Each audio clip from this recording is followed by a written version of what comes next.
Boyd, won't you say your name? Latasha Walton, say your name. Latasha Walton, say your name. Latasha Walton, say your name. Say your name, won't you say your name? A Tatiana Jefferson, a Tatiana Jefferson, a Tatiana Jefferson. Say your name, say your name, say your name, say your name, say her name, say her name, say her name, say her name, say her name, say her name.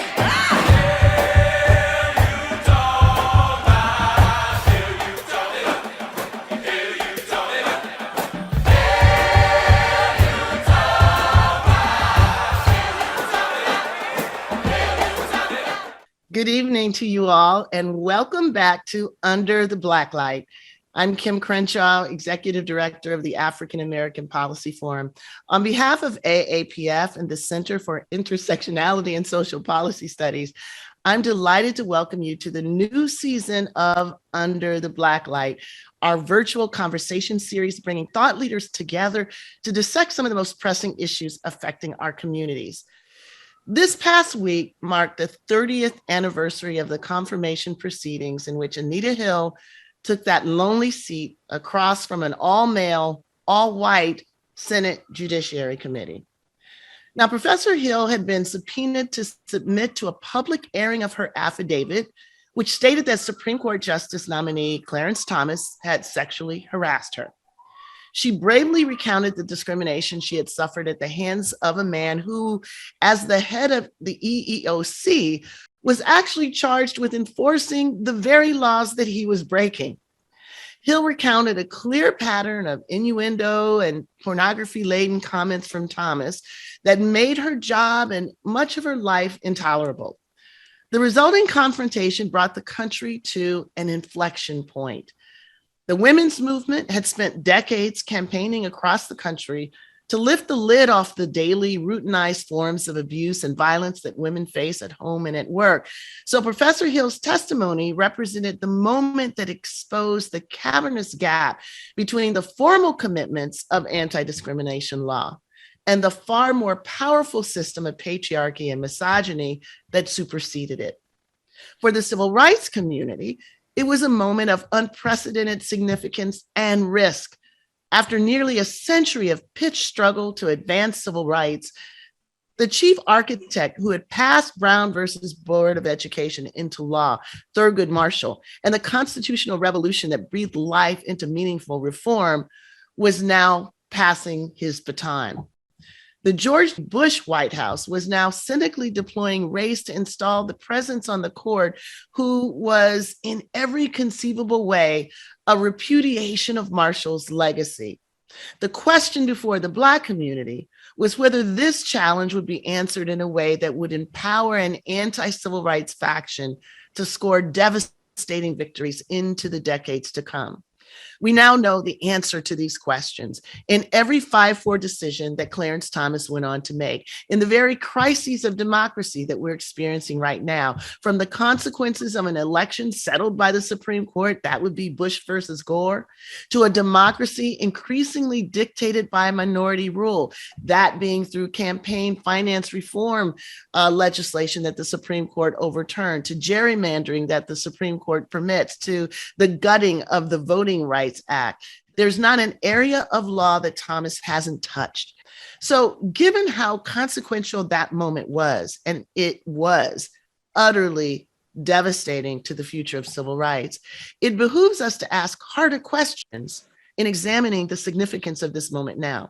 So missing from some of the conventional narratives was the false tension between feminism and anti-racism, how that played into a prime wedge issue, and how the conditions of that possibility were the many intersectional erasures of Black women's specific history with sexualized racism. I joined Hill's support team just as I was finishing an article about how Black women were exceptionally vulnerable to sexual abuse, yet they were also marginalized within the traditional parameters of liberal anti-racism and liberal feminism.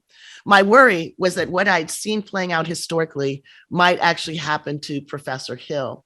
So the Thomas confirmation hearing spelled out a far more troublesome consequence of these intersectional failures that generally people fail to talk about.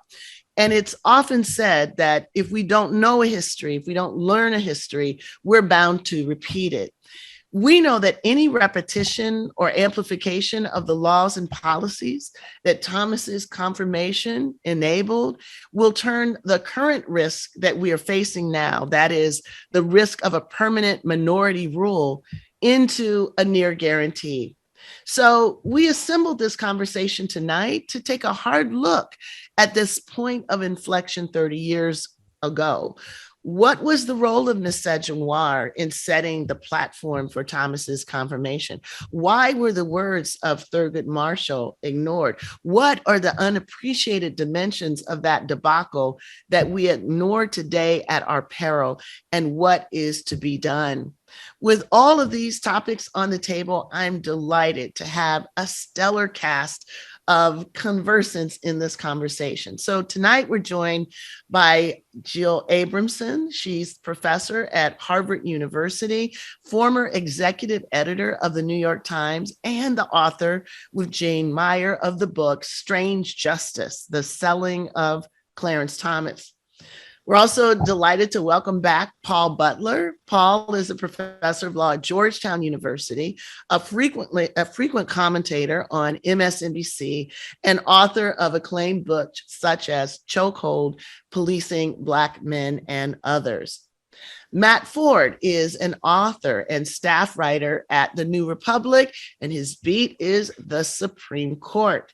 And my old gal pal, Beverly Guy-Sheftall, professor of women's studies at Spelman College, author of books such as Gender Talk: The Struggle for Women's Equality in the African American Community. And last, and certainly not least, is Catharine MacKinnon, also old gal pal, professor of law at the University of Michigan and Harvard University, author of acclaimed publications such as Sexual Harassment of Working Women, Feminism Unmodified, and Towards a Feminist Theory of the State. You can read their fuller bios at aapf.org. And throughout this Under the Blacklight event, we want to hear from you. So please share your thoughts in the Zoom chat room or tweet us at AA Policy Forum. You can expand the conversation across social media by following AAPF on Twitter and Facebook, and use the hashtags Under the Blacklight. So send us your comments and questions as we begin this conversation.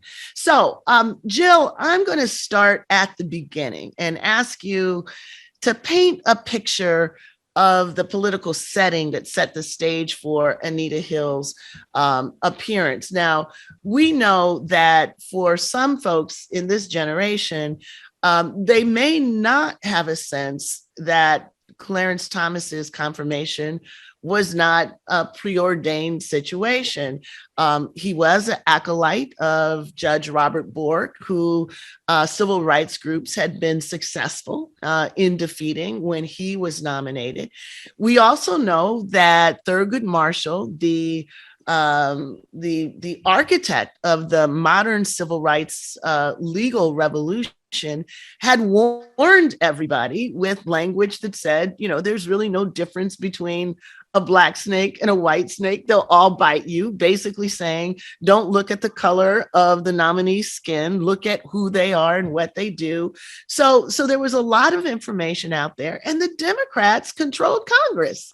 They controlled the Judiciary Committee. So all of this might be hard for people to think about nowadays, but in those days, there was every possibility that Clarence Thomas, on his record alone, would have been a difficult confirmation, but especially when evidence came forward to suggest that even in his official role at the EEOC, he wasn't up for the kind of person who was going to advance civil rights. So this was sort of the political backdrop, but there was a gender backdrop. So speak for a moment to how you entered this story and what was happening around you that shaped how you were experiencing it and what you went on to acknowledge and write about. All great observations and an important question, Kimberlé. I should note that way back in the day when Jane Mayer and I were working on Strange Justice, we interviewed you for the book as someone very knowledgeable about Anita Hill's preparation and legal strategy for those hearings. And my background was that I had done some coverage of the Bork hearings, which I think were an important backdrop to the Anita Hill, Clarence Thomas hearing, because the Democrats and the civil rights community had been very well organized to defeat the Bork nomination, and his nomination did go down in the Senate. But Republicans and conservatives have been incredibly successful in giving Democrats and the winners of that fight a guilty conscience. And they had coined the term to Bork someone, which meant to destroy their reputation using underhanded methods. So that was an important backdrop, and I knew a lot about that. And what was interesting about that fight is the Democrats were so well organized in terms of a single-minded strategy to defeat this extreme nominee. And for the Hill-Thomas hearings, the Republicans went in with that same kind of single-minded focus, and that was to save Clarence Thomas's nomination. He was the first nominee in a long time who came from movement conservatism. He was a darling of the Federalist Society, and they were hell-bent that he should get on the Supreme Court, and they would do anything necessary, including when Anita Hill's testimony became public knowledge, just literally destroying her. They would stop at nothing. And the Democrats went into the hearings really not wanting to have them at all. Anita Hill's affidavit arrived at the Senate Judiciary Committee, and the chairman, Joe Biden, really didn't want to hold another set of hearings, and only did so after protests from female members of the House and people like Barbara Boxer. Literally, they marched. I'd never seen anything like it, from the House side of the Capitol to the Senate, demanding that Anita Hill be heard and that her allegations be investigated properly. And so the Democrats really went into these hearings with no strategy. And Anita Hill, a private citizen, came to Washington, and what she wanted to do is simply tell her story as well as she could and have it considered by the Senate. She didn't have a political agenda of any kind, despite what the Republicans would later say. Mm-hmm. And why I was in the hearing room that day in October was because, there weren't that many female reporters available to cover the hearings. The Journal had, a male reporter covering the Supreme Court. And so, I was plucked from the investigative unit to cover the hearings, which I was, more than happy to do, because, I had done a lot of work on the Bork nomination. So there I was sitting at the press table, in the Senate caucus room, which is where, interestingly enough, the Army McCarthy hearings were held back in the 50s. It's a very Rococo setting, a very formal room. And, the testimony began when Anita Hill, in her trademark suit, became as iconic as Jackie Kennedy's pink suit in Dallas from 1963, that when she came and sat down at the witness table, I was just feet away from her. Yes. As was I. One of the things that people don't know, I mentioned it earlier on the podcast, was that the Republicans outmaneuvered the Democrats from morning to midnight. One of the maneuvers that they did was to have Clarence, come speak first, which was a switch, so that he could be the first thing that people saw in the morning. So he came and spoke first, but then ended his testimony without really responding, because he said, how can I respond to these allegations? So then suddenly they called on Anita to come forward, where her family was supposed to be with her. She's from a very large family, and they had reserved all those seats behind her. When they called her, the family wasn't there because she wasn't supposed to go on. So all of us who were part of the support team, lined up and sort of marched out, right, and occupied those seats. We were right behind her when the testimony began. One of the things that was really obvious to us is how every organ in the Republican conservative universe was lined up to support him and destroy her. So Oppo research was underway, not only with respect to Anita, but her attorneys and those of us who were just there to support her. Even Hatch had this moment where he says, you look great, your family looks great, but these characters behind you, they are really a problem. So they were spinning the story right then.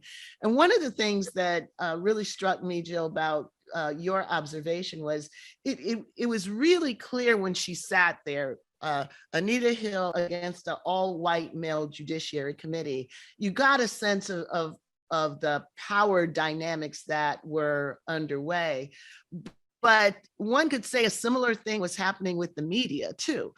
You just didn't see it, right? So you didn't see that there was Maureen Dowd, but there weren't many women who were empowered. I don't think there was a single Black reporter that I can remember being there. I don't remember I one might be either. wrong, but yeah. And so we don't really see the ways that the news got reported, and the, sort of the subjective interpretive dimension of having a media that is over determined largely by the white male gaze. But every aspect of the reporting on her reproduced some of the stereotypes that we had been worried would happen without much, sort of counterbalance.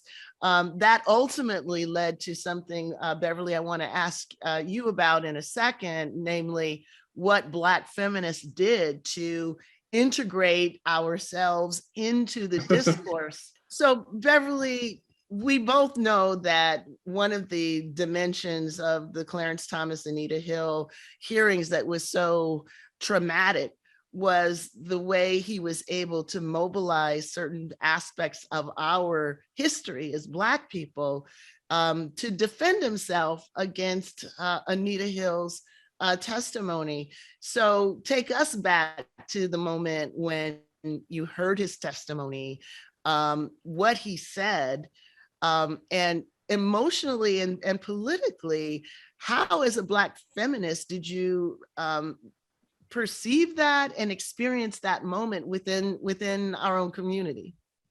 So I want to just locate myself a little bit generationally. Grew up in the Jim and Jane Crow, if I can borrow Pauli Murray's metaphor, Jim and Jane Crow South of Memphis, Tennessee. Joined actually the civil rights movement as a student at Spelman, and then the women's rights movement, primarily through women's studies. And so when the hearings take place, I'm teaching Black feminist studies and intersectionality discourse at a historically Black college for women. So there could not have been a better saga or case study for where I was. So I was glued to the TV for 3 days, not really believing what it was that I was hearing, but also understanding very clearly that Black women are forced frequently to take sides against ourselves, because the message to us intra-community wise is you do not attack Black men in public, and you have to maintain loyalty I think, saw the hearings through the lens of racism, not through sexual harassment at all. And so Clarence Thomas strategically used one of the most divisive metaphors you can use, which is a high-tech lynching. There is nothing that arouses our community more than to use the metaphor of lynching. And even though, for example, we know that Black women and children were also lynched, that image of lynching is always a Black male hanging from a tree. So that when Clarence Thomas used that term, I am the victim of a high-tech lynching, even some Black people who were inclined maybe to be more neutral just switched to, we cannot allow this Black man to be lynched. And so the sexual harassment issue, the victimizing of Anita Hill as a Black woman just fell off the plate, and it really became a saga about protecting Black men, particularly from so-called high-tech lynching. So that was the complicated saga that we were dealing with. And Black feminists, we are always perceived also to be traitors. And Anita Hill was also, as you know, constructed as a pawn of the white feminist movement, a pawn of white women. Black feminists in 1991, or Black feminism in 1991, was a very demonized category because it was perceived to be anti-male and divisive. It may not be as obvious to this generation about how hard it was to be an out Black feminist in 1991 and to be located in the traitor white feminist category. And especially at this moment, right? So here you have already a debate about whether the seat that Clarence Thomas was being nominated for should be filled by a Black person, any Black person. It doesn't matter what kind of Black person, just a Black person. A lot of that debate is happening as against other people saying, you know, being Black isn't the end all be all. We need somebody who can carry forward the legacy. Just bringing Clarence Thomas in is going to defeat our effort to build on this legacy. And so that debate is happening. And then on top of it, we have, as you point out, the long-standing question of Black women's loyalty, Black feminists in particular. I remember, Beverly, just being shocked and appalled really by how deep the antipathy towards Anita Hill was, how ready people were to accuse her of not supporting a Black person and not taking any moment of pause to talk about or think about, well, what has Clarence Thomas done to undermine Anita Hill's career? I mean, he discriminated against her. I think we have a clip of just some of the things that people on the street were saying at the time, just to give people a sense of how much antipathy towards her and Black feminists there actually was at the time. I've seen her in the hearings today. I also heard of some other lady who creeped out of the woodwork for all of a sudden from out of nowhere. It's to me like a hunted peck game. I wouldn't even be surprised if someone paid her to make these accusations. Well, I figure that he's just a Black man trying to make it good. And now that he's up here, a lot of things from the past that may or may not have happened are coming out. And I don't think he's guilty at all. I think it's a bunch of lies, because if she waited all this long, you know, it seems like a lie to me. In my personal opinion, every Black man is on trial. So that was, you know, that was not exceptional. That was a pretty common discourse that was happening in the Black community. And one of the things that was particularly striking, and I'm just wondering how you sat with it, Beverly, many people were basically saying sexual harassment is not a Black woman's issue. Yes. They saw it as a white woman's issue. So what were the conditions of possibility for that to be said? You know, sexual harassment is particularly not an issue if the perpetrator is a Black male, because we have always been comfortable talking about white male abuse and rape and harassment of Black women. I mean, that's been a litany, you know, part of the legacy of slavery and part of the legacy of Jim Crow is that Black women are victimized, sexually victimized by white men. It's just that if the perpetrator is Black men, we have a totally different attitude, silence, denial, and the idea that Black women lie. We don't lie on white men, we just lie on Black men. It's part of that ridiculous stuff, you know. Yeah. And, you know, I never fail to talk about it because it was one of the singular moments of outrage that I remember. But in the days after Clarence Thomas was confirmed, Orlando Patterson wrote an op-ed in the New York Times basically saying that perhaps Clarence Thomas did all the things that Anita said he did. But that was just down home courting. That was the way Black people date. That's the way we roll. And for her to feign offense towards that was effectively her acting like a puritanical white feminist, right? So first you had the allegation of what white feminism was, and then saying Black women aren't worried about that stuff. They can put someone in their place, as though you know, we were basically unharassable, at least unharassable, you know, by Black men. It was sort of an extension of all of the stereotypes about us, that you can't really offend us, you can't abuse us, especially intraracially. So seeing that playing out was particularly shocking, especially against the history of sexual harassment, both the problem of sexual harassment and the history of sexual harassment law. So Catharine MacKinnon, bring us to where you were introduced into this conversation. We know that the description of and the theorization of sexual harassment as actionable discrimination was the outcome of the work that you had been doing for years. Sexual harassment was law at that point. So tell us from your vantage point, what was happening in this moment? Where were you in this? And how was the thing that we just talked about, Black women being at the center of sexual harassment and people not knowing about it, how did that impact the hearings?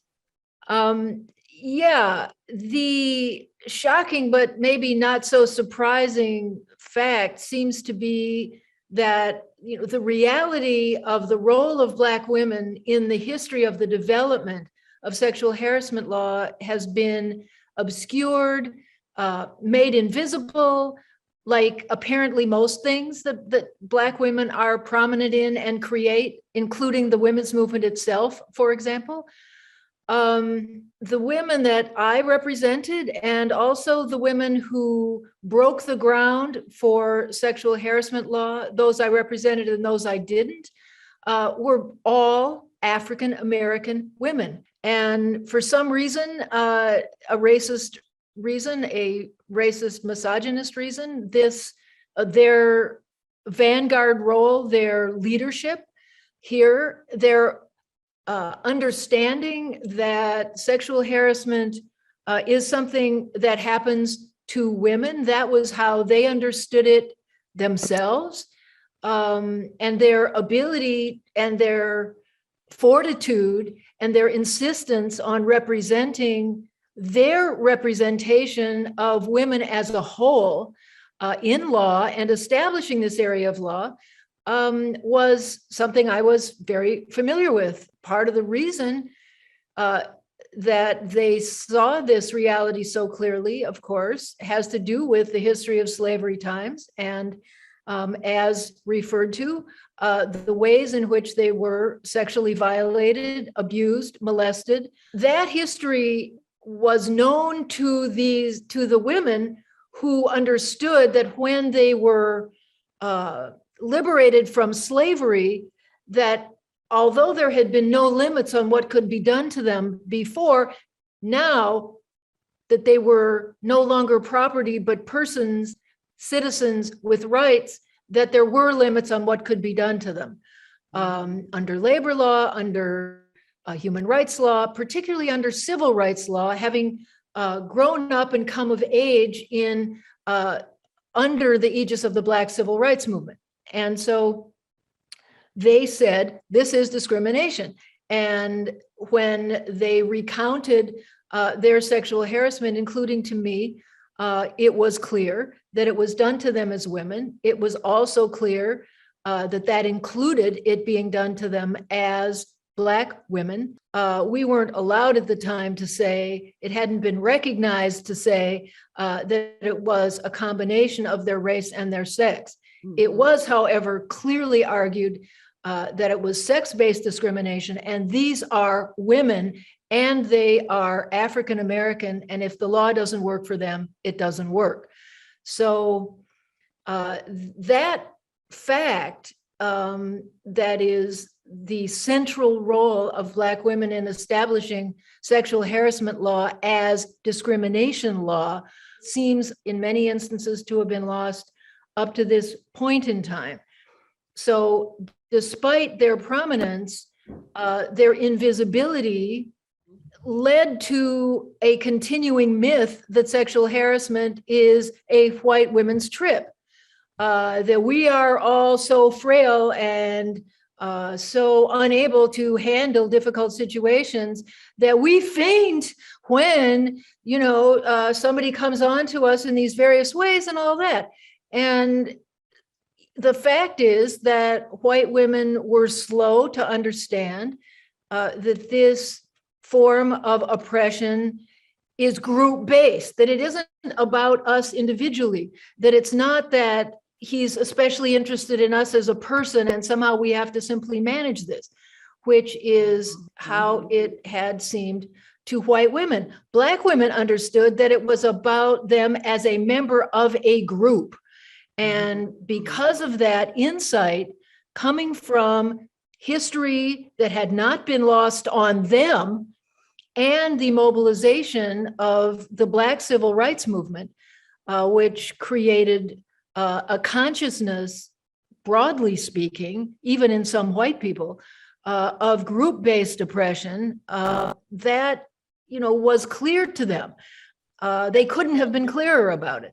So that's some part of the consequence of the failure to tell the fuller story of the civil rights movement, the fuller story of the resistance to anti-Black racism. One of the things that hadn't been published was Danielle McGuire's At the Dark End of the Street, right? The whole story about how Rosa Parks got her start as a political activist, supporting Recy Taylor, who was a Black woman who was raped by the son of the sheriff and other folks, and there was no justice to be had. If that story had been told, and other stories about, let's say if we knew Fannie Lou Hamer's story about, being a victim of sterilization abuse, if we knew all of the ways that the fight against racism was also a fight against misogyny against Black women, it would have been harder for Clarence Thomas to galvanize all of anti-Black racism on his behalf, leaving Anita Hill with actually nothing. So a lot of this is telling us the consequence of not learning the history will have negative consequences for the future efforts to create intersectional activism to defeat Clarence Thomas, which was possible. On that note, then I want, Paul, you to say, tell us where you were, bring yourself into this conversation. And, what has been the trajectory of the move to high-tech lynching? I mean, the idea was that this was a moment of solidarity in which we could all come together to fight against anti-Black racism. What has the trajectory of that play been since then? There's a direct line from the failure of the Black community generally and Black men specifically to step up for Anita Hill to our failure to step up in a timely way for the women and girls who survived R. Kelly. During the confirmation hearing, Clarence Thomas converted the race card into the black male card. Mm. He used a historically resonant imagery of lynching to tell a lie about Black history, as if a sexual harm to a Black woman had ever inspired the federal government or the Congress to protect Black women. It never had, and it did not do that at the hearing. Thomas presented Black men not just as victims of white supremacy, which we actually are, but somehow as victims of Black women, which we were not then and never have been. But damned if it didn't work. Mhm. Damned if O.J. Simpson and Bill Cosby and R. Kelly didn't learn some things. Mhm. They learned that no matter what stupid things they could say about the Black community, no matter what vile things they could do to Black women and Black girls, they learned that they could use their identity as Black men and the ways that the criminal legal system does come for us all the time to protect themselves, to make themselves the victims. And the women and girls they assaulted as co-conspirators in a scheme to get Black men, as if police and prosecutors like Black women and girls any more than they like Black men and boys. As the Say Her Name campaign demonstrates, they don't. Paul, were you surprised that it worked? That's a good question. That's why I'm thinking hard about it. Mm-hmm. I don't want to look at Black politics, including Black male politics, through a lens of only dysfunction, because I think the fact that our community has survived is a testament to our strength and our intelligence. So what I'd say is I was disappointed. I had higher expectations. And I don't know if that was naive, it was ignorant of a history, ignorant of the work that you and Beverly and Catharine and other leaders have been doing. I was disappointed. Yeah. I mean, I remember when I heard it, we were in the back office and I thought, this is not going to work. This is not going to work. Number one, Black people know, as you pointed out, as everybody's pointed out, nobody has ever been lynched for anything done to a Black woman. Mm-hmm. Second of all, everybody knew, or at least I thought everybody knew, that Clarence Thomas had gotten to where he was by disassociating himself with the history of anti-Black racism, making it a point that everybody knew he was not one of those people. He was the one that said, you know, Black civil rights leaders, all they do is bitch and moan. I mean, that's what he did. He was the director of EEOC and slowed the cases, civil rights cases. So I thought this is going to be a last ditch effort to save his nomination by crying out to Black folk, come and support me. We're smarter than that. We're not going to fall for it. So I was shocked, actually, even though I knew that our experiences weren't at the center of anti-Black racism. I didn't think that people were going to fall for this cynical use of lynching. And so when people came out and as I mentioned before, at the Capitol, there were all these Black women who were coming to do a prayer circle for Clarence Thomas, sing spirituals, basically call on God to strike down this Jezebel. When I saw how effective it was a shattering moment, right? When you see your culture and your history being used to separate out, part of the community from those who really have the right to hold the capital of anti-racism in the community. I was thinking, I don't know how we're ever going to put this back together. And it was a real frightening moment for me. And I suspect that there are some people out there who also, remember this moment. If so, we want to hear from you. Let's take a moment before we move to our last panelist to ask AAPF's Creative Arts Administrator, Owoye Tempo, to give us just a breakdown of what we've been hearing online so far, and then we'll move to the next part of this conversation. Owoye? Hi, thank you so much, Kim. And thanks to everyone for joining the conversation tonight. It's been vibrant in the chat as always. Everyone is just incredibly grateful to be back in community and engaged as always in great debate. So I'll highlight a couple of comments that have come up. First, someone mentioned that in thinking about the Republican media strategy, that this felt like an underappreciated moment of coming of age for the Federalist Society forces. Another comment that inspired a lot of response mentioned the messages from the public scrutiny of Anita Hill during the Thomas hearings illuminated that Black women did not get the right to defend ourselves against assault, end quote. They talked about this idea about it being the ultimate silencing, the ultimate stay in your place.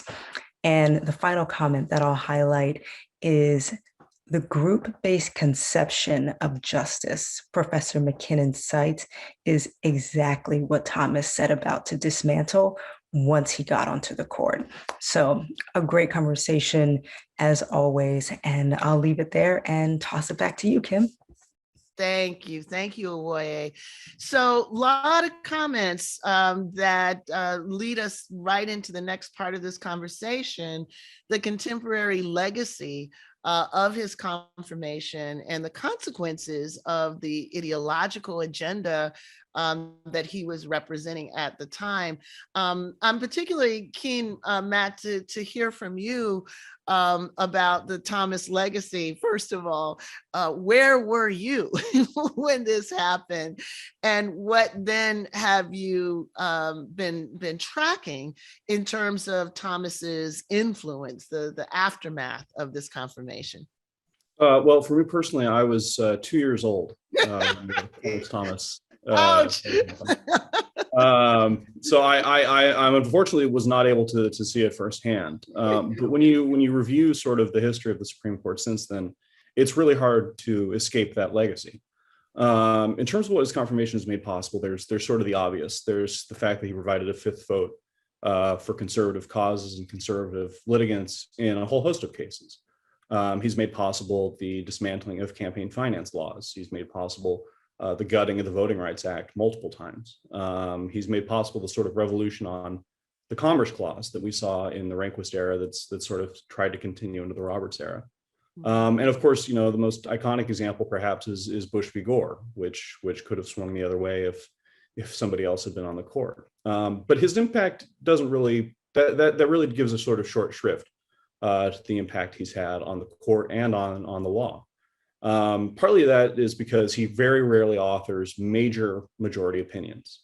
And sort of the thinking is that because his views are sort of eccentric on the law compared to the other justices, he was very rarely assigned cases of significant consequence, because then it would be more likely that he would be unable to sort of hold on to that majority, that other justices would say, I don't really agree with this. And Matt, pause just for a moment and say a little bit more about his eccentricity, because I think some non-court watchers just count conservative liberal, right? So he's just conservative, but he represents a particular brand of conservatism, that might be framed as eccentric, and there are other words that you might put to it, but just give people a sense of conservative. And then Clarence Thomas.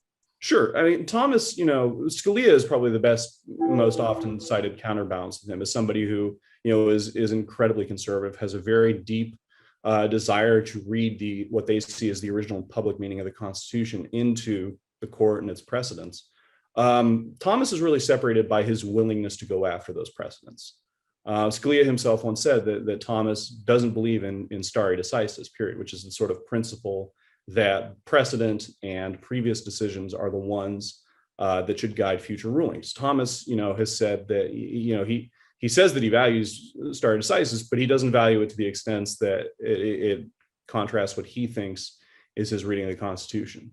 And so what we've seen is him perennially be ahead of the other conservative justices, and of course, far afield of what the liberal justices believe in terms of overturning precedents. And we see this in play out in most, especially in his dissents. He is by far the most prolific dissenter on the court. And he uses these dissents, not just to express differences with the majority opinion, but with an eye towards the future, with the eye towards building a sort of, academic or litigation strategy to undermine precedents that vary as far from, the Warren Court's decisions on reproductive justice, on criminal justice, to things like press freedom. He's been especially willing to strike at those. These are blueprints for how the conservatives can sort of seek changes in the law going forward. Yeah. And when we think about, the blueprint, I think some people, again, particularly folks who were born in towards the end of the 20th century, they tend to see and think of their American rights as something that is just deeply embedded in our Constitution, and don't really have a sense of what difference a court can make in just establishing baseline, rules, baseline rights, and how those courts can actually undermine them. So when you think about what the Thomas Court, if it's allowed to have sort of free, unconstrained ability to recreate constitutional law, what are some of the things that you think people will be most shocked by, that he would be sort of leaning to or leading the way towards? The point you make about that not being something that people of my generation understand is really essential. We have lived, myself and my generational cohort, have lived under the Warren Court's rulings on everything from civil rights to equal protection to basic stuff like one person, one vote. These are very fundamental principles that we now take for granted, even though from a constitutional law perspective, they were not fully realized until my parents' generation. And so what we've seen is sort of the conservative legal movement form as a backlash to that. You saw big business interests concerned about the effects of expanding the federal sphere and government regulation. You saw conservative Christians fear, the removal of prayer from public schools, the expansion of contraception access and abortion access. You saw, law and order types concerned about, decisions like Gideon v. Wainwright, expanding the rights of the accused. And then, of course, unfortunately, you also see the legacy of segregationists who feared the sort of civil rights rulings that the Warren Court both handed down and then the laws that it upheld. Thomas is very much arguing for a revisiting of that era. He wants, in just the last few years, he's called for the overturning of New York Times versus Sullivan, which establishes the actual malice standard in libel law, and which is a huge bulwark for American press freedom. He's called for Roe to be overturned, as many other conservative justices have, but he's also called for things like Gideon v. Wainwright to be overturned, establishing the right of indigent defense. He is somebody who has been, because of his willingness to pursue these precedents, he's been an outlier until recently on the court. People like Justice O'Connor, Justice Kennedy, they weren't willing to go that far. The concern now is that, with his ideological imprint on the court growing, that could be a very real possibility going forward. And so while we're on this legacy, Paul, let me come back to you. So one of the, as you and Beverly pointed out, one of the ways that he was able to successfully secure his seat is basically saying, hey, brothers, they're coming after me. And, brothers and sisters surrounded him. So how's that working out? So how did the investment that some Black people made in Clarence Thomas pay off? Thomas has been a disaster for racial justice, for criminal justice, for voting rights, for LGBT people. If Thomas had his way, not only would LGBTQ people not be able to get married, if a state wanted to make gay sex a crime, Thomas would let them. If he had his way, he will be one of the votes when the court rules that it's unconstitutional for colleges and universities to take steps to have racially diverse communities. Thomas, as we all know, replaced Justice Thurgood Marshall. Marshall was a champion of civil rights.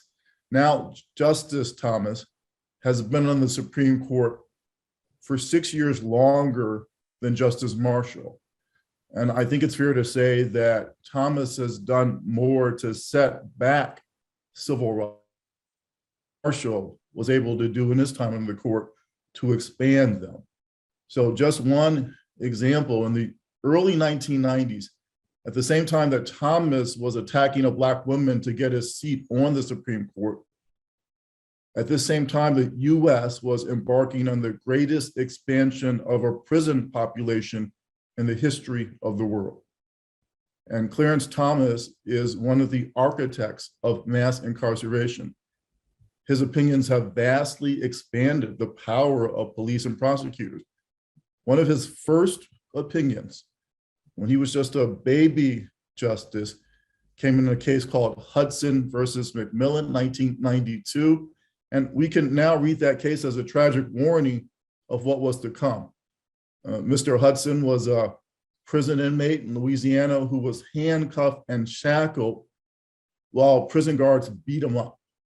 One of the supervisors told the guards, "Don't have too much fun." Mr. Hudson sustained cracked lips, broken dental plate, cuts and bruises. 7 justices on the court said that his constitutional rights had been violated. Justice Thomas dissented. He said that Mr. Hudson's insignificant harms might have been immoral, but what happened to him was not unconstitutional. People sometimes think because Thomas doesn't ask a lot of questions and he kind of leans back during oral argument that he's not invested. Don't get it twisted. Justice Thomas is the hardest working person on the Supreme Court. He writes more opinions than any other justice. And when we say he's conservative, again, it's so important to understand he's not just conservative. He's one of the most right-wing people ever to sit on the Supreme Court. Again, just so we're clear what we heard earlier, some of the conservative justices, like Chief Justice Rehnquist, didn't want Thomas to write cases, write opinions, because they thought he would go too far. And now, this is Rehnquist, I just want people to realize, this is Chief Justice Rehnquist worried that Thomas would go too far. And this is a justice that virtually never sided with civil rights. He always had something, but it was, a technical thing here, application thing there. He's seeing Clarence Thomas as setting out an entirely different line of argumentation, just to give a sense of how far right he actually is. And in 2021, we can say mission accomplished. Yeah. The court is now Justice Clarence Thomas's court. And to put a point on that, mission accomplished for this generation and for generations to come, because when you're that powerful, you're able to shape the next generation of judges, the next generation of law professors, the next generation of constitutional law. So this has all been made possible because of this moment in 1991, where the forces could not come together to sustain the legacy of Thurgood Marshall. One of the other aspects of the consequences of that is what happened in the Kavanaugh hearing. And I wanted just to share this because our team at AAPF couldn't resist putting this video together. So take a look. Mr. Chairman, Senator Thurman, members of the committee. Mr. Chairman, Ranking Member Feinstein, members of the committee. No one other than my wife and Senator Danforth has seen or heard the statement. No one has seen a draft or it except for one of my former law clerks.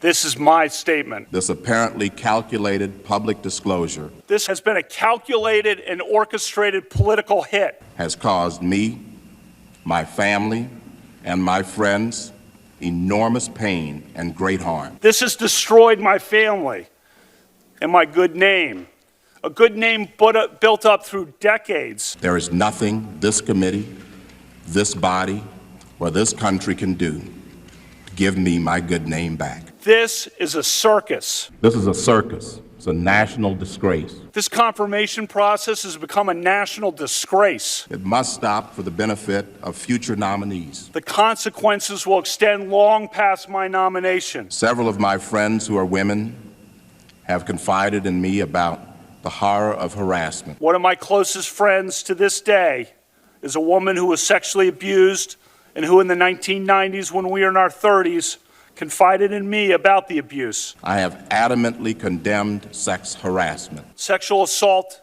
is horrific. For almost a decade, my responsibilities included enforcing the rights of victims of sexual harassment. Throughout my life, I've devoted huge efforts to encouraging and promoting the careers of women. I had never had such an allegation leveled against me. After I have been in the public arena for 26 years without even a hint, a whiff of an allegation like this. From the very beginning, charges were leveled against me from the shadows. Charges of drug abuse, Gangs, anti-Semitism, illegitimate children, wife beating, fights on boats in Rhode Island. and now this. All nonsense, reported breathlessly and often uncritically by the media. Enough is enough. So, Jill, I got to come to you on this. Right? It's So, just amazing. when you see something like that, good investigative reporter, what do you think is going on here? This is separated by, 2.5 decades, and yet. So what do you make of that? I mean, what a powerful video. I wrote an op-ed in the New York Times right before the Kavanaugh hearings saying we will see the same playbook from the Republicans, but that's quite powerful. I mean, almost took my breath away. Yeah. The strategy of just plain categorical denial is usually pretty effective, but obviously in both the cases of Kavanaugh and Thomas, the Republicans went so far beyond that, and literally, reversed roles. They took accused evildoers and turned them into victims, and they did it easily and successfully. Yeah. And you saw, Christine Blasey Ford, Dr. Ford, shredded into pieces, quite like Anita Hill was. And, in both cases, I mean, you could, I think, show parallel tapes of Dr. Ford and Anita Hill's testimony, because there are similarities in their testimony too. They viewed their jobs as coming to Washington and telling the truth of their story and believing, perhaps naively, that the truth would prevail. And, that just was going to be completely overcome and overwhelmed by a cynical political strategy of the truth doesn't matter. If we can take these accused nominees and turn them into victims. Mm-hmm. And in both cases, it worked, like a glove on a hand. Yeah. And, in the end of that, in both, there is basically an indictment of the media for having participated in this victimization of men, which in turn creates the same kind of defensiveness that you started with, that the Democrats were dealing with Bork. Also, one could say that the media also experienced this as an indictment of them, when in fact, the situation was quite the opposite. What you're saying, Kim, is so true, is immediately visible in the fact that, back in the immediate aftermath of the Hill Thomas hearing, Jane Mayer and I were savagely attacked. I mean, the same forces that shredded Professor Hill were set on us. And, it's almost a miracle that our careers weren't destroyed at that point. And then in the case of the Kavanaugh hearings, Jane Mayer, now working not for the Wall Street Journal, but for the New Yorker, wrote in-depth investigative pieces that were entirely credible, showing that there were other women who knew and had in fact been the victims of brutish, terrible assaults from Brett Kavanaugh from the time he was in law school. And Jane, even from my old, paper, the New York Times, Jane was attacked for writing, pieces that they were flimsily sourced and all of this nonsense. It's incredible. It was the same playbook down to attacking, the news media that gave sustenance to truthful testimony from two very credible women. And Catherine, why did it work so effectively, even after all of the literature points to these strategies? Everything that we know talks about, the scripts that are so routinized that, they don't even have to coordinate. We know exactly how the credibility of women is attacked. We know exactly how men can respond to it. So what does it tell us that it works so effectively? And we can see it playing out over nearly 30 years, the same scripts continuing to play out. I think what it tells us is that male dominance continues to be the structure that we are living in. It's worth noting that Michelle Vinson, my client, together with Patricia Barry, her longtime lawyer, was sexually harassed by a Black man, and yet her case established sexual harassment law in the Supreme Court. And to extend the point made by Professor Butler, there are conservatives and then there are conservatives. Justice Rehnquist wrote the opinion for Michelle Vinson, recognizing sexual harassment as a legal claim, as a form of sex discrimination. The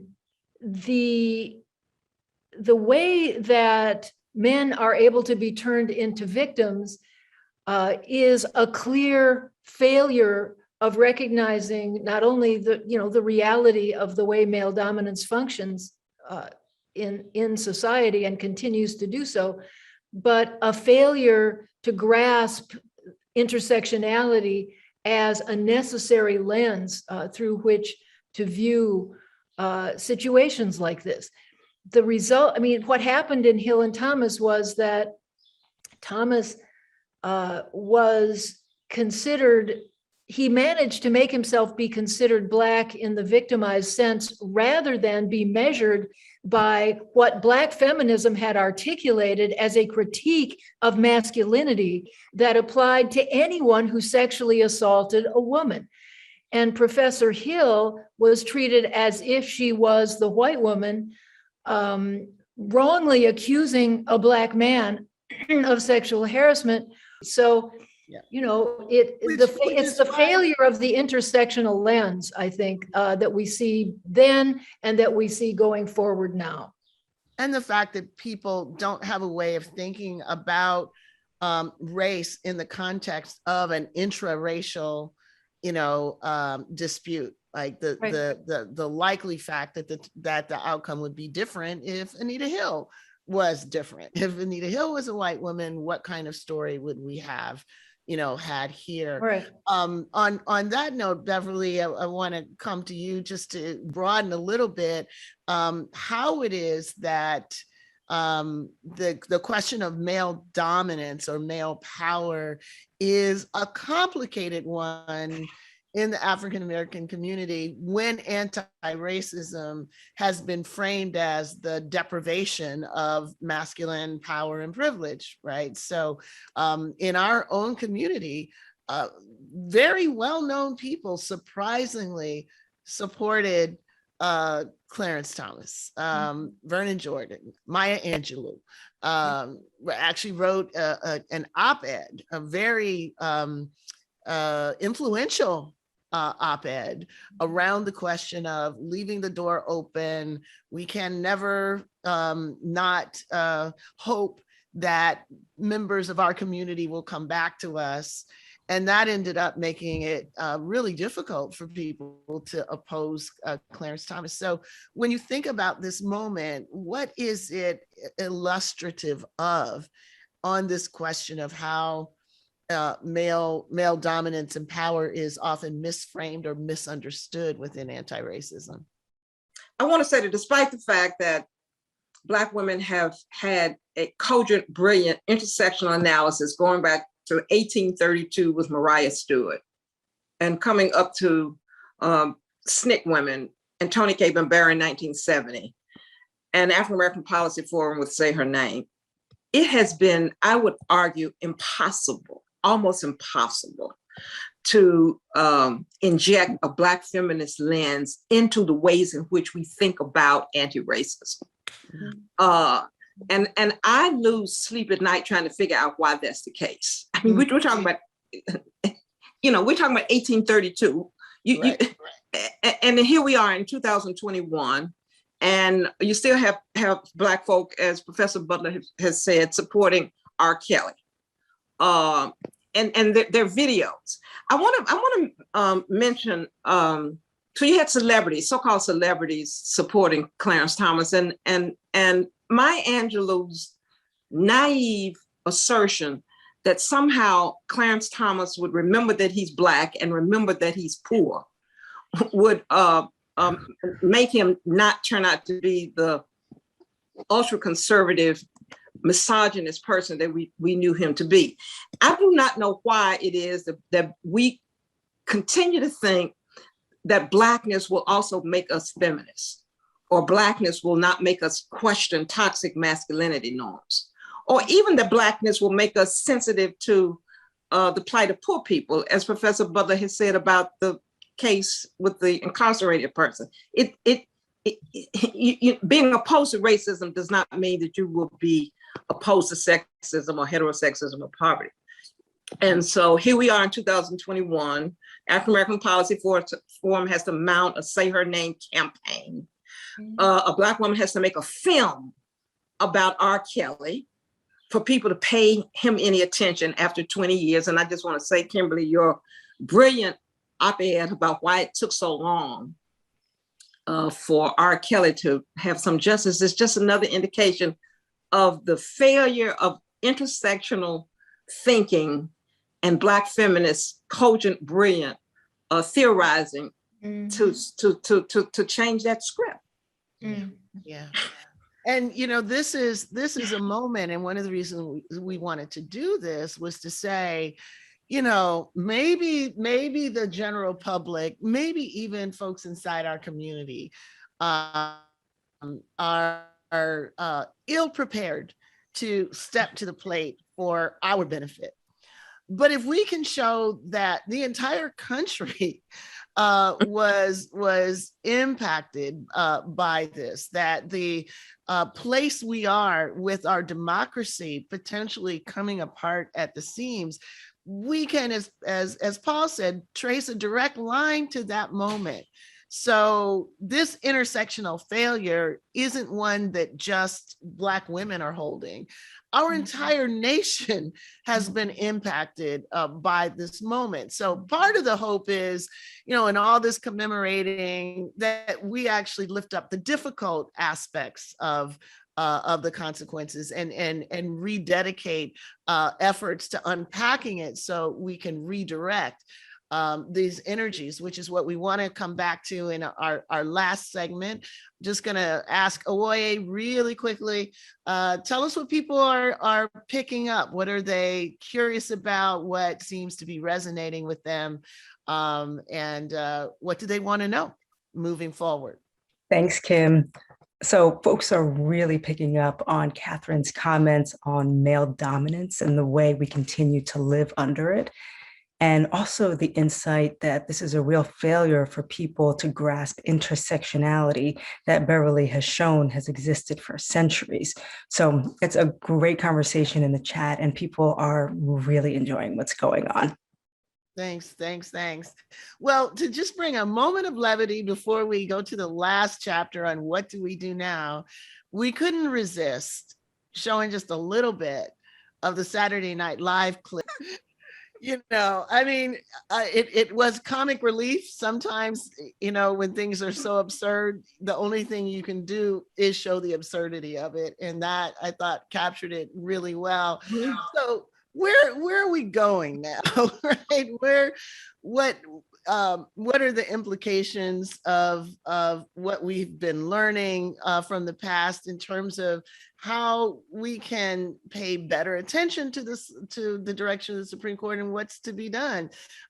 Matt, what worries you, what interests you, and what possibilities do you see moving forward?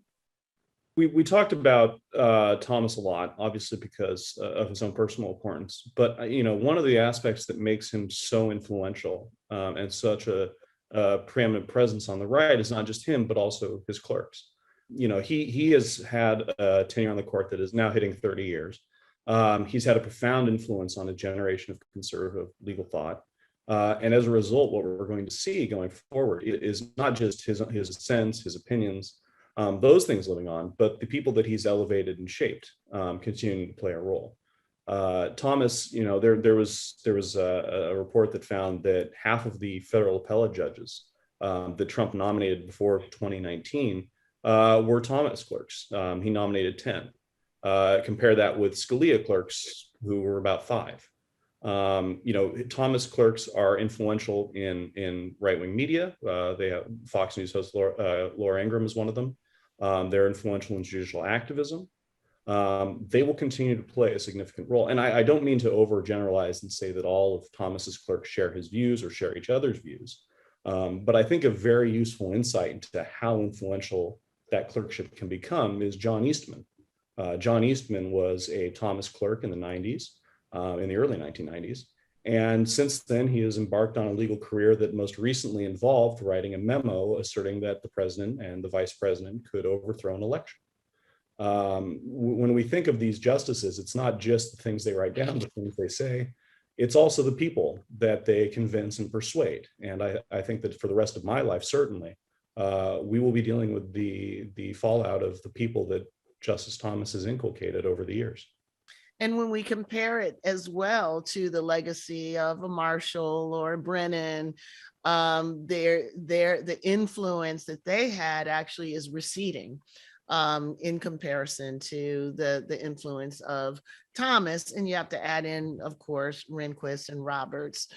So their ability to actually shape the legal terrain, I think, is something that most people don't fully understand, and don't fully understand how the rulemaking that they do actually shapes our lives in tremendously significant ways. So hopefully one of the asymmetries, and most of what we've been talking about, asymmetry in solidarity, asymmetry in judicial literacy, one of the most significant ones is that the Supreme Court is almost always a number 1, 2, or 3 issue on the Republican side of the line, not so much on the Democrat side of the line. So we can't really be surprised that we are in this position. The question will be, will that continue to be a weakness on the part of those who see the judiciary as a key institution in protecting our democracy and all the rights that we typically associate with it. You know, we're talking about Thomas, and Joe, I want to just come back real quickly to you.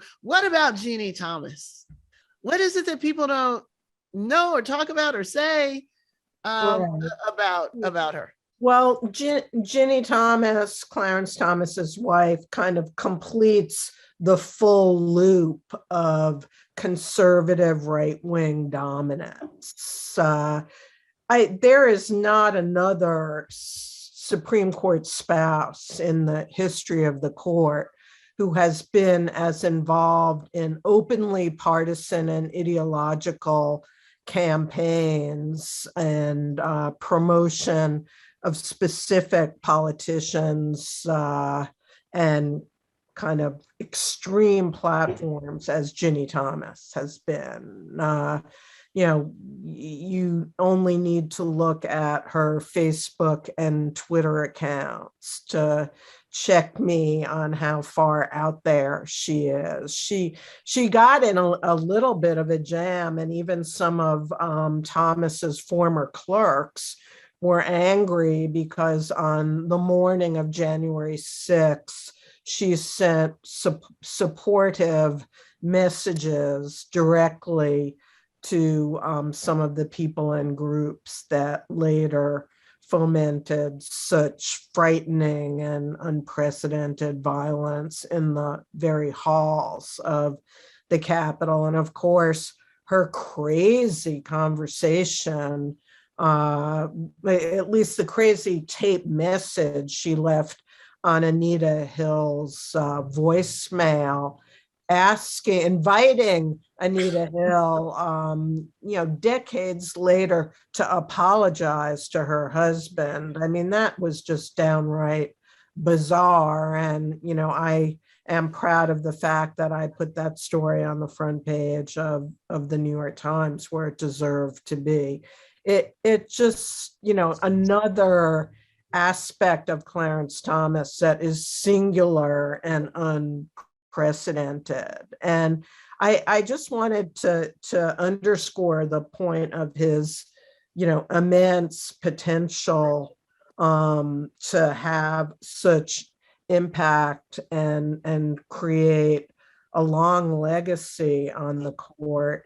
There isn't a friendlier voice towards, lessening the separation between church and state than Clarence Thomas, let alone, the possibility that the court may decide to hear a very critical affirmative action case that could shred affirmative action. That's going to be bing, bing, bing. And because he's been on the court so long now, and the fact that Justice Roberts oddly has emerged as, the possible swing justice on the court, if Justice Roberts sides with the minority of liberals on any of those cases, guess who gets to assign the opinion? Clarence Thomas, because he is the senior judge then in the majority when it goes 5-4. So his imprint on this court is about to become much bigger than it ever was. Needless to say, he now has clear allies in Justice Kavanaugh, Justice Gorsuch, and Amy Coney Barrett. Yeah. Paul, let me come back to you as we move to the what is to be done with sort of this 1-2 thing. So are there any circumstances under which we can imagine or see Justice Thomas recusing himself as some of the cases coming up to the Supreme Court from January 6th will make its way up, or things having to do with some of the controversies that she's been involved in.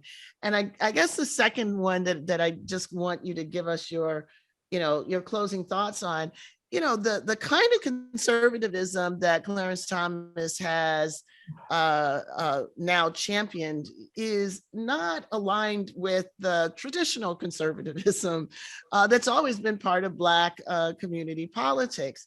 Does it matter that he is setting out this far right-wing vision of law, democracy, and society? How does his ability to do that, wrapped in sort of the Teflon of Blackness, make that work harder to call out or harder to oppose? Do you think it does? Two great questions. The first question regarding the future of the Supreme Court. The Supreme Court is gone. It's done. For progressives, it's game over for the next 20 or 25 years. It would border on malpractice for advocates of racial justice, gender justice, economic justice to take a case to the court. What progressives will be doing for the next 20, 25 years is defense, like what we're seeing with Roe versus Wade. And it will mainly be a losing cause. It's important to understand that historically, this is actually business as usual for the Supreme Court. Lawyer Thurgood Marshall, with the help of Pauli Murray and Charles Hamilton Houston and others, they were the architects of one of the greatest civil rights campaigns of all time. So Marshall and crew persuaded the court to strike down Jim Crow segregation. And then in the 60s and early 70s, the court created protections for accused people and for women and their health care. And people started to think of the Supreme Court as the champion of the oppressed. And the reality is that the court has almost always been way friendlier to rich and white and male people than to poor people or people of color or women or LGBT people. And what Justice Thomas, along with Trump's 3 appointments, has done is enshrine that for the next 20 to 25 years. Wow. On that note, we come full circle, right, to people who were basically saying, well, look, it didn't really make a difference whether it was Clarence or someone else. President Bush was still going to appoint a conservative. So this mix of race and patriarchy doesn't really explain where we are now. It would have happened. It would have been inevitable. What does that miss about the ways that this particular conservatism was made possible and palatable, and in some ways Teflon-like, because it's wrapped in an African-American package? It misses the way that Thomas uses his identity as a Black man as an agent in the destruction of any kinds of constitutional protections for Black people. And one very recent example of that is Flowers versus Mississippi. It's a case from 2019 about a Black man who was tried 6 times for the same crime. And that happened because the white prosecutor who was sitting in all 6 of those trials tried to exclude Black jurors, even though there was strong evidence that Mr. Flowers was completely innocent. Whenever the jury was almost all white, it would convict Mr. Flowers and sentence him to death. And to the Supreme Court, to 7 justices, it was so obvious that the prosecutor was trying to get rid of Black people from the jury that they overturned Mr. Flowers' conviction. 2 justices dissented. You guessed who one of them was. Clarence Thomas wrote an opinion where he described the history of exclusion of Black people from juries. And he got that right. He noted that if they're not a critical mass of Black people on juries, there's a tremendous potential for an unfair trial for a Black person who those jurors decide the fate of. But somehow he didn't see that happening in this case. He said that Mr. Flowers had received not just one fair trial, but 6 fair trials. And then Thomas went after the conservative majority. He says they like to pick on Southern states. They were just picking on Mississippi. And finally, Kim, under the law, if a court reverses a conviction, the state can try the case again. But because Mr. Flowers had already been tried 6 times for the same crime, it was expected Mississippi wouldn't bring the case again. Then Justice Thomas, in his dissent, wrote one of the most chilling lines in the history of the Supreme Court. He said, if the majority opinion had any redeeming quality, it's this: the state is perfectly free to convict Clarence Flowers again. And he wrote that after making a very persuasive case that racial prejudice existed. It affected the fairness of the trials. He knew that Mr. Flowers had never been convicted by a jury that had more than one Black person. And there he earned the title that he was given in a New York Times editorial back in 1992. Clarence Thomas is indeed the cruelest justice. So chilling, because he's the one that we've got, right, who's leading the court of the next century.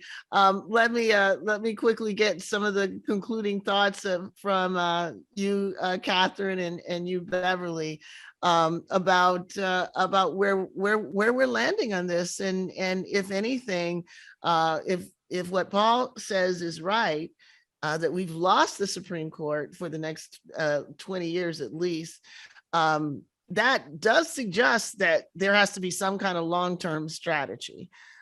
Do we think there is one? Do we see the beginnings of one? What are the conditions that would have to be in place for us to do what the Republicans have done, have a long-term strategy to take back the judiciary? Catherine? Yeah, Kim, I just want to offer an alternative view to what Professor Butler has so persuasively stated. Mm-hmm. I think we can't afford to write off any forum. And that doesn't mean we're naive about the possibilities, but actually, sexual abuse issues are not left-right issues.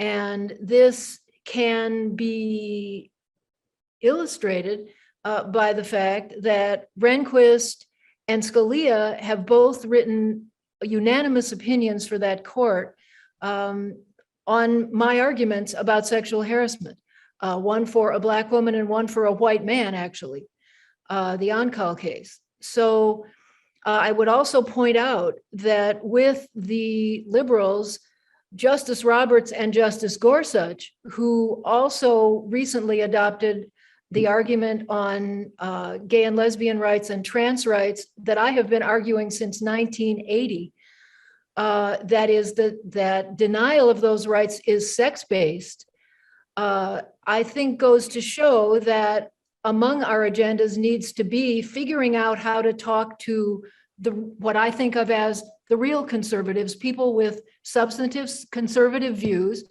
who are can nonetheless be moved. I would also just add that the Equal Rights Amendment has now been placed in a position where if the Senate will eliminate the time limit that was originally passed on it, the House has eliminated it. It has been passed by 38 states. It has been passed by Congress, and it will be part of the Constitution. And we don't have to worry about precedent there because there is none. It simply says that, no state shall discriminate, quote, on account of sex.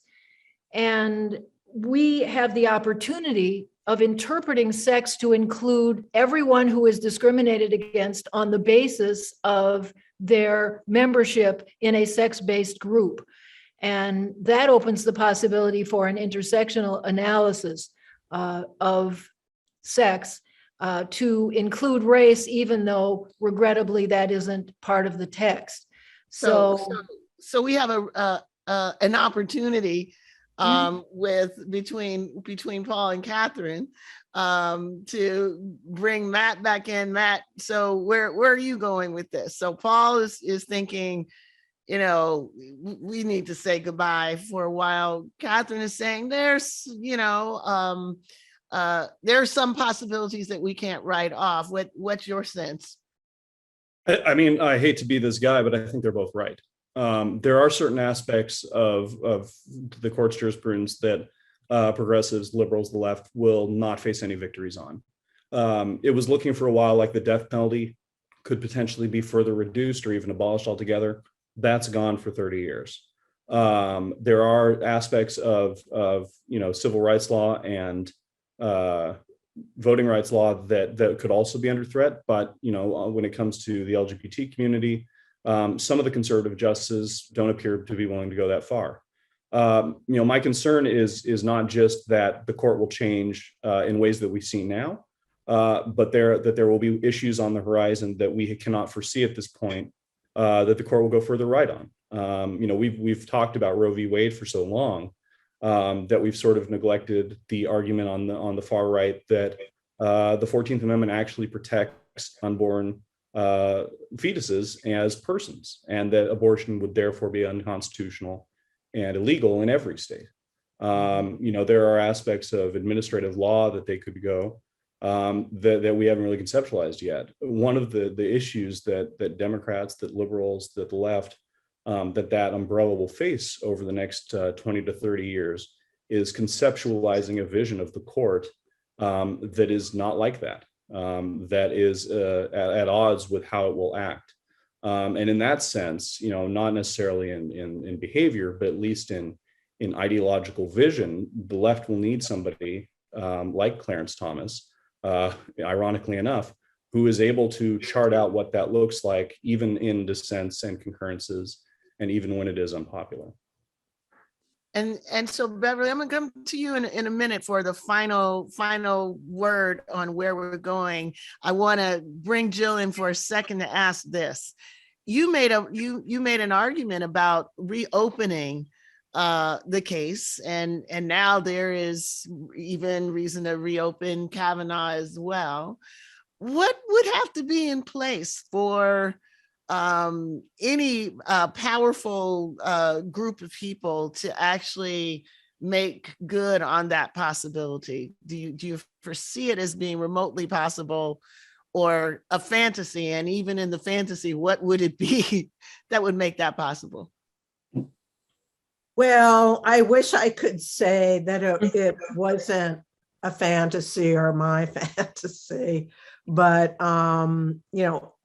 as a practical political matter, given the complete dysfunction in the Congress right now, even with these very slim Democratic majorities in the Senate and House, I don't see impeaching Justice Thomas, which I have called for and, was a cover story I wrote in New York Magazine, because it's not like the behaviors that Anita Hill testified about have disappeared. Even at the time Hill testified, there were other women ready and willing to testify, that they had been the victims of completely inappropriate sexualized comments from Thomas in the workplace, ready and willing to be Anita Hill's corroborators. But the Republican strategy was to isolate Hill as a lone accuser.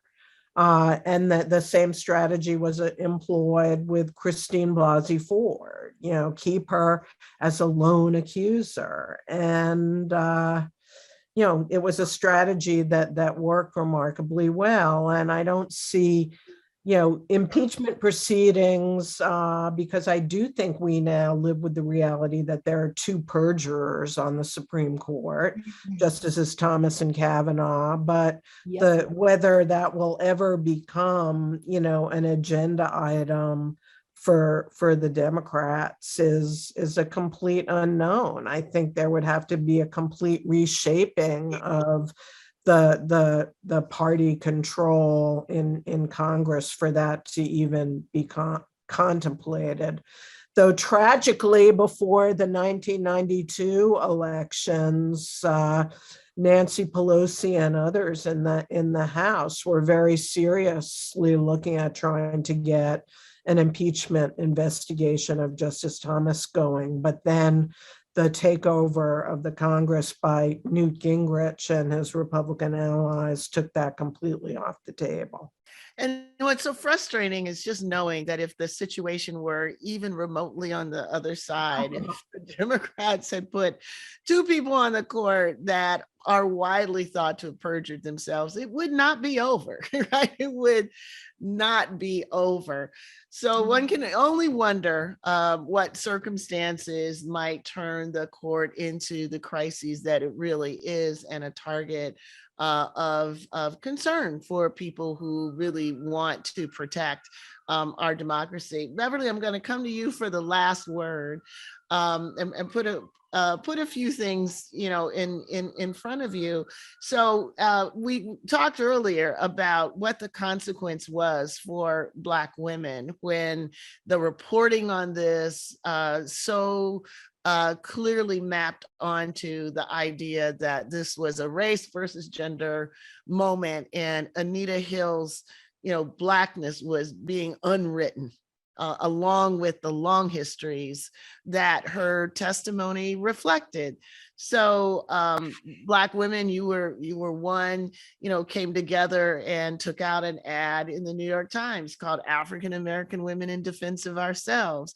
And I'm wondering what you think now of that watershed moment in Black feminism, the fact that it had to be purchased.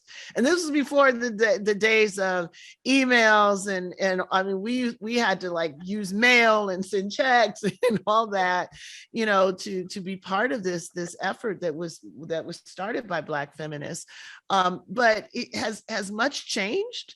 And do you think people see the consequences of the erasure of Black women, of the intersections of racism and sexism? And if not, what's our future look like? Great question. I don't think much has changed, but I tell you, and I'm not going to presume to respond to anything legal, but what I have seen, Kimberlé, is that the Say Her Name campaign that African American Policy Forum generated has made a big difference.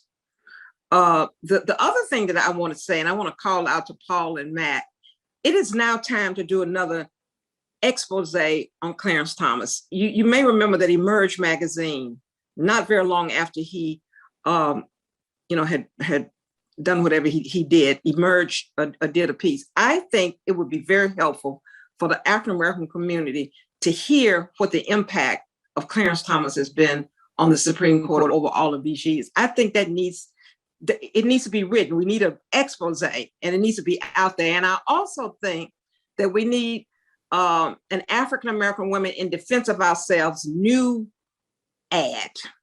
And we also now have had African American men who've also spoken out against anti-gender justice. So I would like for us, and nobody can do it better than African American Policy Forum, to take on a political mobilization around exposing Clarence Thomas with the facts that people like Paul and Matt have indicated, and to get Black feminists of our generation and younger Black feminists, which now includes men, to take out another expose, hard-hitting, and circulate it all over the place. I think we need that kind of political mobilization. Excellent ideas. And, the time is really ripe for it. As you mentioned, those two pieces that Emerge magazine did, And the reason why it comes to mind is that the editor, George Curry. He was amazing, and he got in trouble for the covers of the magazine. And I'm sure that, some people will be scandalized by looking at these covers, but one of them had him painted as a lawn jockey, and he was called the lawn jockey for the right. And the other one had a handkerchief wrapped around his head.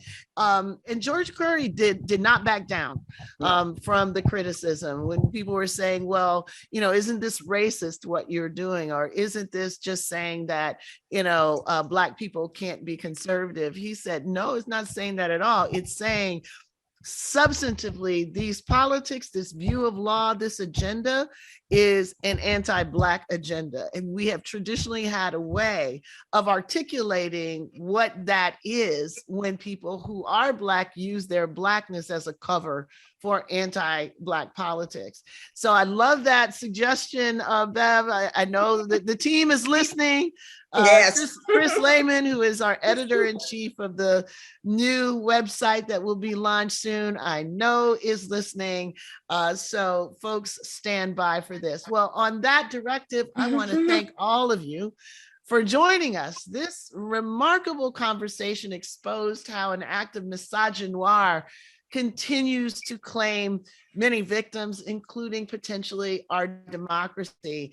It underscores the urgency of an intersectional understanding of history in order to avoid repeating it. So my thanks again to my panelists, Jill Abramson, Paul Butler, Matt Ford, Beverly Guy-Sheftall, and Catharine MacKinnon for such an insightful dialogue. And I wanted to say to our audience, please continue these conversations with your friends, with your families, inside your communities. These are efforts that we want to bring forward to ground far-reaching conversations about the nature of the moment and what we want to do. And along those lines, we want everybody to be aware that conversations like these are under assault in many states. There are states at this very moment that are trying to legislate away conversations about race and racism, conversations about misogyny and sexism, and make sure that our students can't participate in them, make sure that government agencies and people who work for the state don't talk about diversity, don't talk about histories, and don't talk about current ways in which discrimination takes place. So we want to encourage you to take a moment to check out AAPF's Truth Be Told campaign. Go to aapf.org/Truth Be Told. Find out how to protect these vital conversations and oppose this censorship. So you can learn more about our organization and our programs through the links below. And look out for AAPF's podcast, Intersectionality Matters. Thank you so much for being part of this. Until the next time, stay safe as we continue to defend anti-racism and our vision of a truly multiracial democracy for all. Keisha Michael, say her name. Keisha Michael, say her name. Keisha Michael, say her